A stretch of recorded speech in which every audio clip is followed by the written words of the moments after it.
Just when we thought the New York Jets season was over, so the stray bullets, the mockery, the bad press would maybe it would die down for a little while and we can just forget about how bad and embarrassing this team can be at times. That lasted about 48 hours. I'm Glenn Naughton with Jet Nation Radio and JetNation.com. Be sure to log in to JetNation.com where you can register and become a part of what is the most active Jets message board on the web. Just popping on real quick to talk about this the latest embarrassing episode for Gang Green. So offensive line coach Keith Carter is somebody that we, on our show and many other shows have been critical and said this is a guy that, we really thought Robert Saleh would cut ties and let him move on after the job he did for the Jets this year. Robert Saleh comes out. Keith did a great job this year. Love him, want him back. He's coming back. Everybody's coming back. Everybody's awesome. Love everybody. Nobody's bad at their job. Nobody should be held accountable for anything. And Taylor Lewin, who was a damn good lineman for a few good years there, retired due to injury recently, took to social media yesterday because Mike Vrabel was shockingly fired by the Tennessee Titans. Expect him to get a job rather quickly. But Vrabel gets fired, so Taylor Lewin takes to social media and says, still blown away Vrabes was fired this afternoon. Guy is a dude's dude who got players ready every week with a clear game plan. Loved him as a coach, except 2018. Loved his coaching staff, besides Keith Carter. It was hard work, but it was always worth it. I have no doubt, blah, blah, blah, blah, blah. That's not, it's the Keith Carter part. So here you have a former player who played under Carter ripping him. And you could say, all right, retired guy, maybe there was an axe to grind, you don't think much of it. However, and this is why, I don't think teams love the player presence on social media. Breece Hall. Now, we're not talking about a fringe guy. We're not talking about some dude who the Jets can look at and say, hey, this guy's stepping out of line. Let's move him along. Breece Hall, a top 5 player on this roster and not arguably, and one of the best running backs in the NFL, just sends out 5 laughing emojis, crying laughing emojis, letting the world know he thinks it's hilarious that Taylor Lewin has taken to social media to trash the Jets' current offensive line coach. So these guys, they're working in the same building. Put yourself in those shoes. Imagine whatever it is you do for a living. Doesn't matter. Uber driver, janitor, anything. And one of your coworkers who's got like 100,000 followers on social media goes on there, or someone you used to work with goes on social media and says, this dude is terrible. I hated working with him. And then a guy who you work in the same building with, who you see at work every day, laughs hysterically at you getting trashed. How are we doing, Wild Wave? Not a great look. And it's embarrassing for everybody, really. Because I'm not saying Breece Hall's wrong. I just, to me, in a perfect world, like when I see an athlete doesn't have social media, I'm like, awesome. Like, give me the guys who don't want to be on social media. Nothing good ever comes of it. Well, not enough good, I should say. So after that, right here, Mekhi Becton chimes in. Mekhi Becton, who we said just the other day, I put out an article, it's on the front page of JetNation.com, saying, is there a way Mekhi Becton can come back? I don't expect it, but I think there's a route. I think there's a way. If Becton doesn't get the money he wants in free agency, and the Jets realize what a weak free agent market it is, do the Jets say, look, man, this works for both of us, Mekhi, come back, compete for a starting job, possibly legitimately win a starting job, and we'll have you back for a year. If you play well, we'll go from there. Becton hasn't ruled it out. No reports of Becton ruling it out. No reports on the Jets. I mean, again, Joe Douglas openly said in his presser an hour or two after I put that piece out, he named Ashton Davis and Mekhi Becton, along with Bryce Huff, as guys he would like to have back. So Becton, who is, I mean, the season's not, free agency started. He's still under contract, but it will expire. He goes to social media and comments on Lewin's post. And he says, second paragraph, which is, I like the whole staff except Keith Carter. Second paragraph ain't nothing but facts in all caps. So Becton letting you know he agrees and he means it and he's on board with saying, I don't like my O-line coach. You got Brees Hall laughing at him. You got Becton saying, I don't like the guy. And this is, again, these are all people going to be working together this coming year. Now, the only good thing that could come of this, again, Robert Saleh saying he did a really nice job this year. Wholly disagree. And I wanted to share something, by the way, as I always say, jetnation.com. And this was my next point, Wild Wave. And how are we doing, Gus? If you're the Jets, this is like Robert Saleh. You're gonna let this fester and let these guys try to work in the same building, or are you gonna step up and say, this guy's not resonating with our players? But that's a dangerous precedent too. You can't fire a coach every time a player goes on social media. But here's a note. This is something that was shared on the forums at Jet Nation. As I said, check it out. Most active message board on the webs. This was from Tom Shane. And if you're on Jet Nation, everybody loves Tom Shane. Tom Shane shares a post, and this is from January of last year. So this time last year, from the league owners meetings in Vegas. Was it the owners meeting? Whatever it was. Again, it's Tony Pauline. League insiders here in Vegas were not complimentary of the recent moves by the New York Jets, specifically the hiring of offensive coordinator Nathaniel Hackett and offensive line coach Keith Carter. Now, we all know why Hackett was brought in.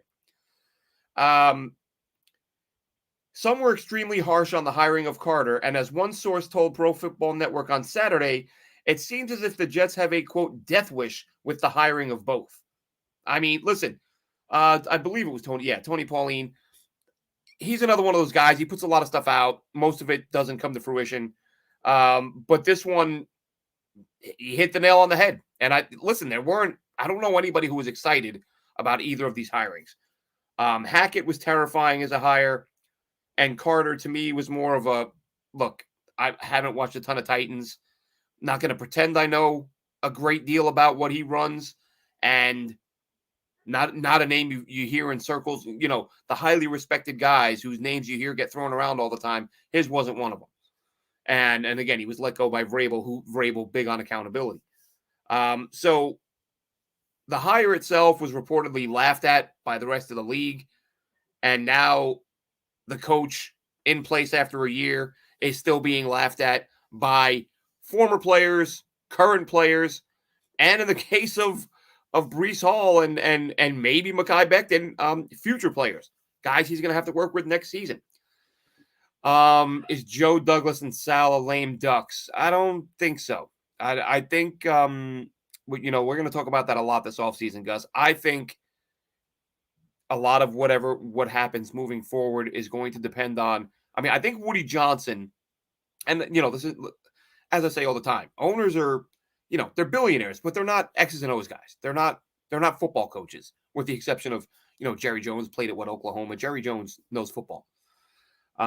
These guys don't, but Woody Johnson knows just from watching the games, from, I'm sure owners talk and he listens to what the former players say about current players and experts and all this. So Woody Johnson knows there are some very talented players on this roster. He knows Brees Hall is a beast. He knows, just as we all do. If we have another year where these guys don't play to their potential, and, I can't say I know what Woody Johnson is going to do, but if I'm in that position, if I have people working for me and I know that one person has been given the tools they need to succeed by another person and the success doesn't happen, I'm not quite looking at the guy who got the tools right away. I'm looking at the guy who didn't get the job done with the tools. And I'm not saying Robert Saleh should have won a Super Bowl this year. They should have made the playoffs. I'm just saying they should have been better than what they were. And they weren't. So I think lame duck, I think Saleh will be in more trouble than Douglas, especially if Douglas has himself a good draft. Like this next season, if we see Will McDonald break out, which I think we will see, if Carter Warren develops into a quality starter, which he may very well, or at least a swing tackle. If Izzy Abanikanda gets some run, which I think he should, and I think he'll produce if he does. And then maybe some of next year's picks, which, like I said, I've talked about this a million times. I talked about it right after the draft, talked about it throughout the season. I thought this past year's draft was Joe Douglas's worst in terms of his approach. Should have made an effort to get guys who would contribute right away. He didn't do that. He can't do that again. Like every guy he picks this year, he needs, well, of course, the day 3 guys, you got to find some dudes who can step in and contribute right away. And whether that means going toward, targeting areas of need for guys who maybe they don't have the highest ceiling, but they've played a bunch of reps at a major program and you feel like they can be an okay player and they can get on the field fairly quickly because of a great deal of experience. Maybe you go after that guy versus the long shot guy who played at a small school, only has 18 games under his belt in his career, and is a 2 or 3 year project. Joe Douglas can't afford to do that. Only Bowers is the only exception for luxury. Listen, Bowers to me I wouldn't even call him a luxury wild leaf. I know a lot of people are down on the idea of Bowers, but you're not going to convince me they shouldn't take him. He can be a receiver. He can play all over the place. Last draft, his plan B was WMD. The last draft, like I said, I don't know. I don't know why they did what they did. Of course, that you watch Hard Knocks, and Hard Knocks portrayed it as Will McDonald was legitimately the best guy in their board, which he may have been. But there's also the possibility they can cut that stuff up to look that way. That could be a conversation that took place minutes earlier or an hour earlier or whatever. And then you cut it up because you don't want to. If the Patriots did swindle you out of getting the player you wanted, you want to be able to put it up like, oh, we didn't want that guy anyway. Which again, they may not have. I think if you look at Will McDonald's ceiling, you look at his ability. There's no doubt he's a legitimate first round pick and was worthy from a talent perspective of being selected where he was. But in terms of what he brings, what he was going to bring this year, that never made sense. So that was a little bit crazy.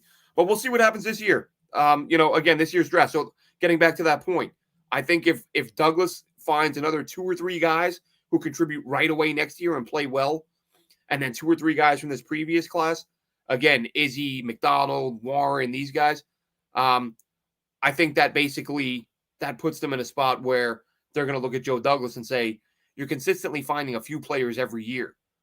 Even going back to his first class now, right, which we had all but written off. And I'm not saying, he found superstars, but as we've talked about, not every player is a superstar. Like, it's okay to draft a player who ends up being a role player, a mid to slightly below average starter. Like, every player has these guys. And yeah, Mike, I think it's going to be Vrabel or Jared Mayo or somebody like that up in New England. I think it's going to be a former Belichick player, unless Harbaugh. We'll see what happens there. But yeah, I think that if these guys, Ashton Davis, absolutely, Mike. That's the point I was just about to make. Ashton Davis, who a lot of us had written off, Mekhi Becton, who we talked about. He was Mekhi.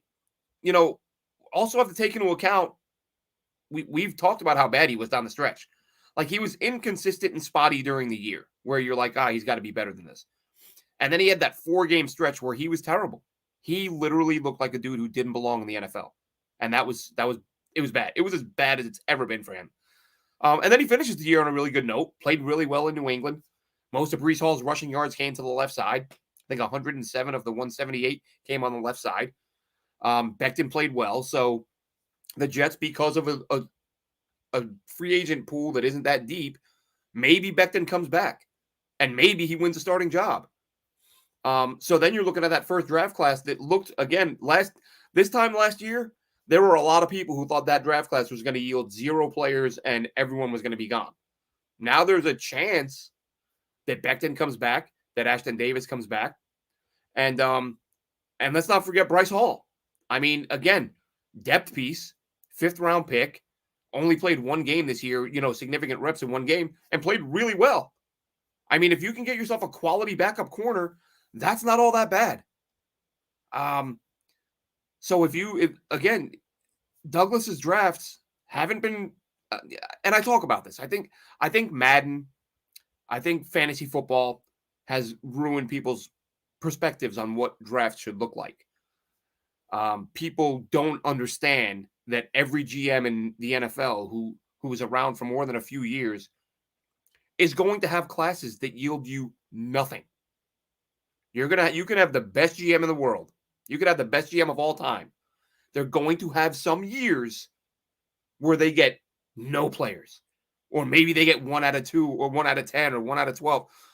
I say it all the time. We all love Bill Parcells, Hall of Famer, turned the team around, blah, blah, blah.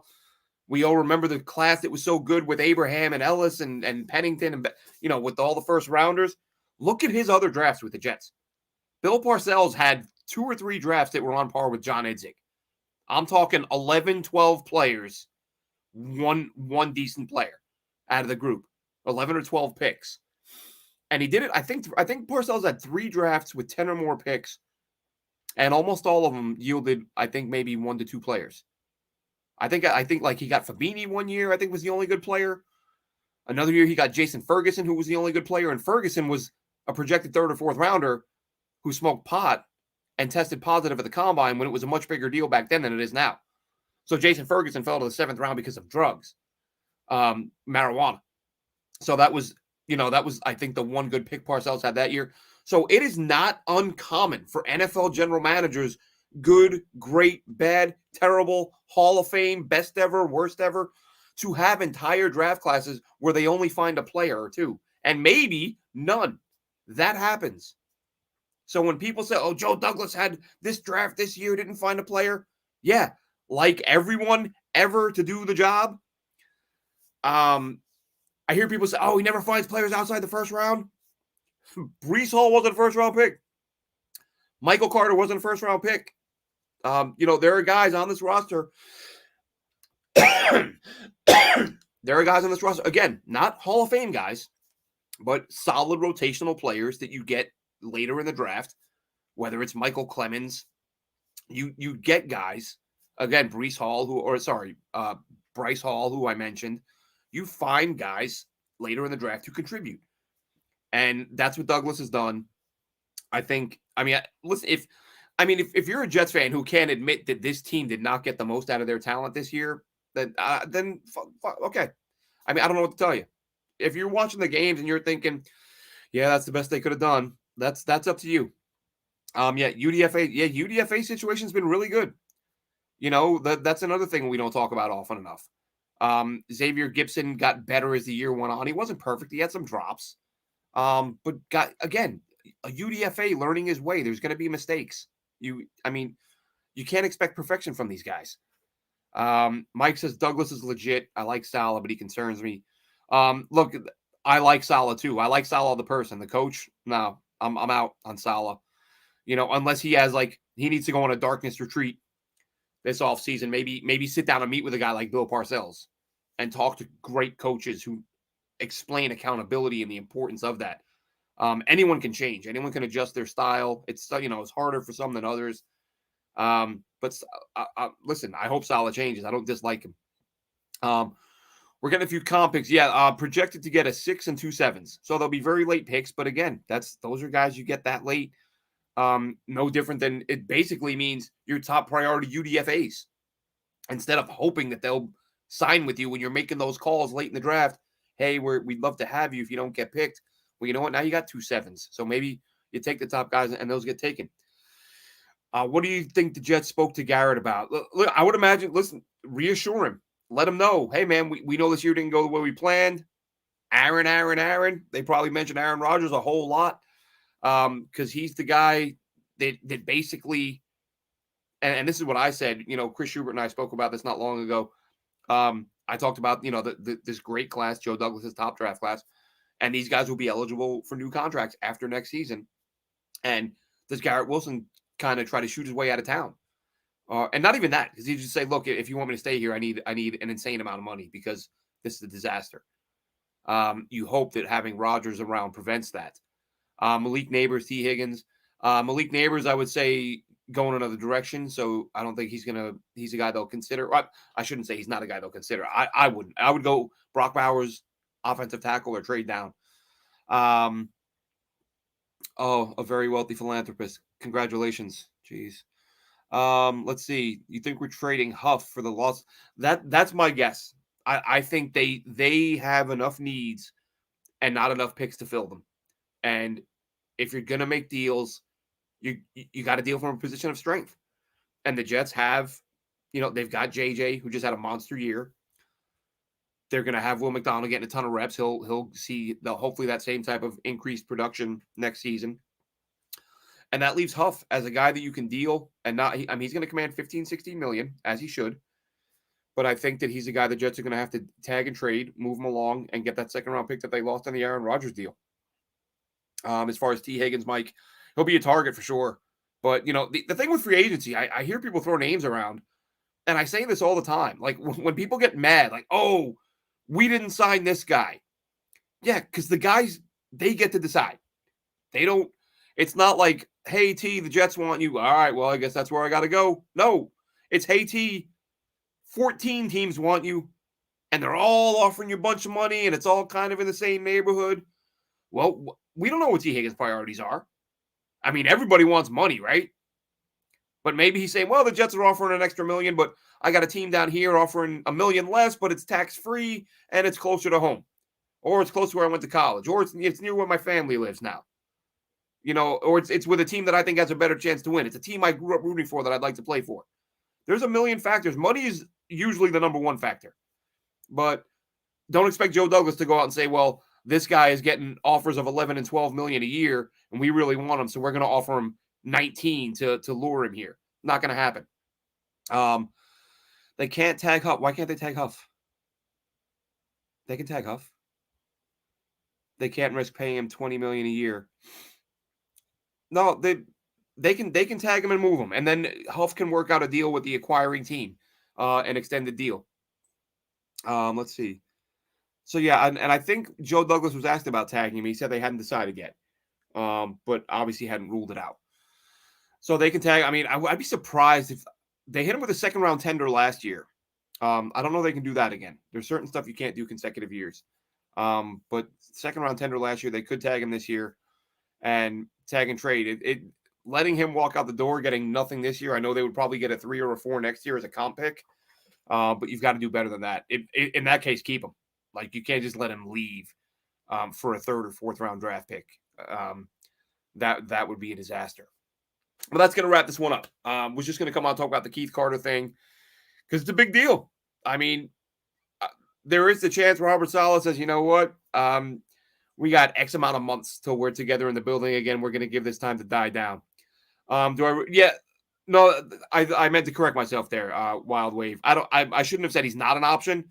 That's not a way I would go. To me, it would be top priority would be trade down.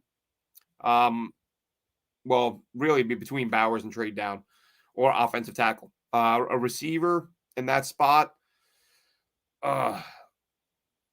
Let's see. They can't use the tender. There's no way we can resign him. It'll cost too much. Yeah, but if you tag and trade, like teams tag and trade, don't they? That's still a thing. I know it's not common, but you do still see teams with players they don't intend on keeping, so they hit them with a tag to keep them on board while they trade them. Who did it happen with? I think Jared Allen might be the last one. It's very rare. It is rare.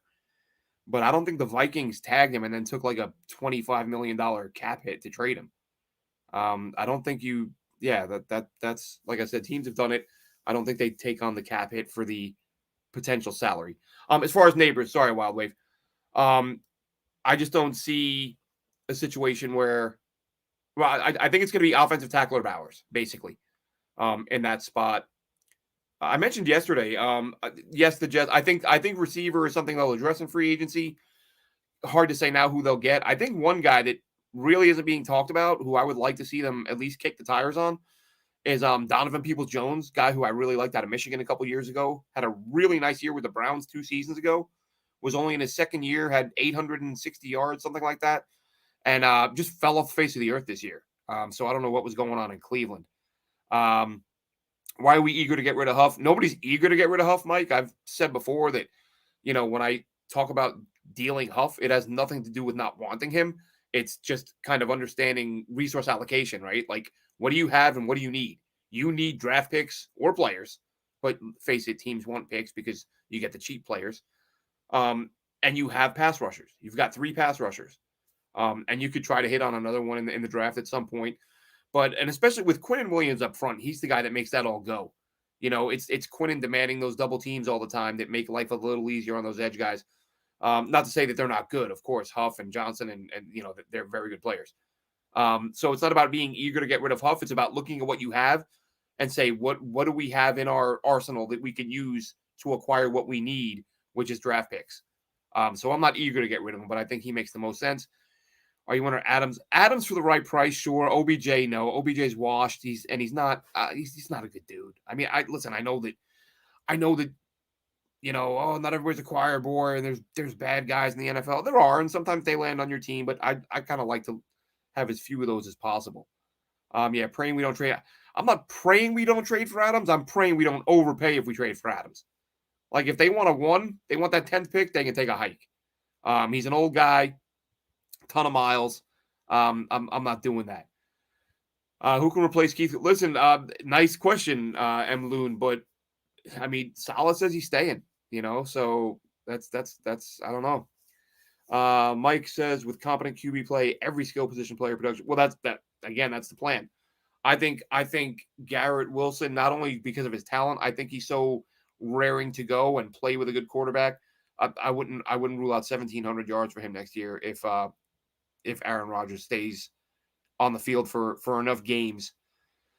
Huff wants to go elsewhere. He wants to be in every player. I assume that meant every down. So it's smart to move him with his value high. Yeah, again, it's still need a line regardless. They do. And though, like I said, the free agency market, the class isn't great from what I've looked at so far. I haven't looked at the sort of middle, lower tier guys who, maybe you have a young guy who just hasn't had a chance yet who might play. But as far as, top tier guys, there's not many there. And if they are, those guys usually end up signing with their teams before free agency starts anyway. But if you can get a Noah Williams or somebody like that, or Jonah Williams, I forget which one. I think he's a free agent. He played right tackle last year, played left a couple years before in Cincinnati. I think he's a guy you could get. Ron Middleton, I don't know. I mean, Middleton's been exclusively tight ends for a while.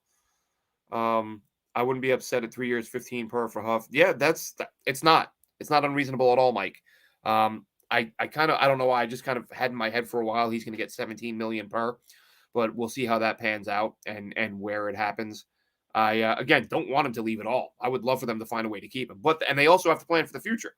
Like, they know that Sauce and JJ and Garrett and Brees, like, those guys are all going to be could be due for deals at the same time, depending on if and when they hold out and demand new deals. I doubt they're not going to play to the 5 years.